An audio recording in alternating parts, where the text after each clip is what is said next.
तुम अपनी ख्वाहिश के मुताबिक शादी करोगे या अपने बच्चों को अच्छी माँ देने के लिए शादी करोगे? तब ज़हन ने फैसला क्या किया कि अब जो हम शादी करेंगे, हम अपने बच्चों को अच्छी माँ देने के लिए शादी करेंगे। एक अंग्रेज कहता है कि तुम मुझे एक अच्छी माँ दे दो, हम तुम्हें पूरा मुआशरा सुधार के दिखा देंगे। ये माँओं से जो है मुआशरा सुधरता है। इसलिए आप जहाँ शादी करते हैं सिर्फ अपनी ख्वाहिश के मुताबिक मत कीजिए, अपने बच्चों के बारे में सोचिए कि एक अच्छी माँ हम उसके लिए कैसे लेके आएंगे। अगर एक अच्छी माँ आ जाती है फिर उनका नस्ल जो है पूरा का पूरा सुधर जाता है। जब उससे कोई बच्चा पैदा होता है, वो बच्चा हद्दे बुलूगियत तक पहुंचता है, हद्दे बुलूगियत को पार करता है, वो माँ कहती है बेटा अब तू जवानी के मंजिल पर कदम रखा है, तुझ पर नमाज फर्ज है, अब तुम्हें नमाज पढ़नी है, रोजा रखना है।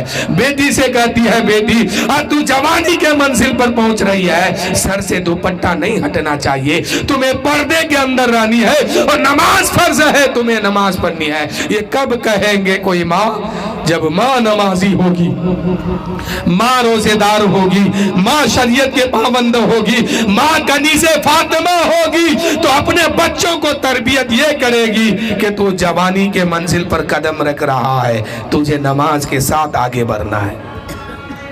लेकिन आज हमारे नौजवान 30 साल 35 साल 40 साल के हो गए, कोई नमाज से दूर है, तो कोई नमाज की तरफ जाता भी नहीं है।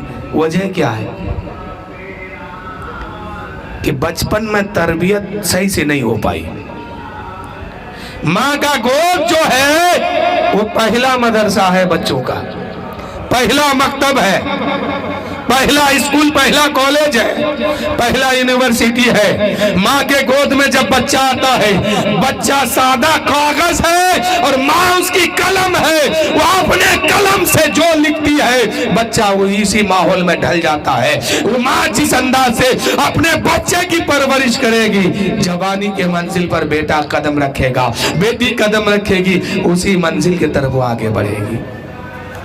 अगर तरबियत सही नहीं है तो यही बेटा जवानी में बहक जाता है, यही बेटी जवानी में बहक जाती है। इसलिए मेरे भाइयों, आप कभी भी अपने बच्चों की शादी कराइए तो ख्वाहिश और दौलत के मुताबिक नहीं, अपनी नस्ल के लिए एक अच्छी माँ लेके आइए।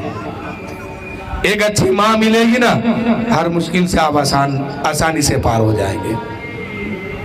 कि खुद को किस लिए ज़हमत बेटियां समझती है, खुद को किस लिए ज़हमत बेटियां समझती है, इनसे है घर में ज़ीनत बेटियां समझती है।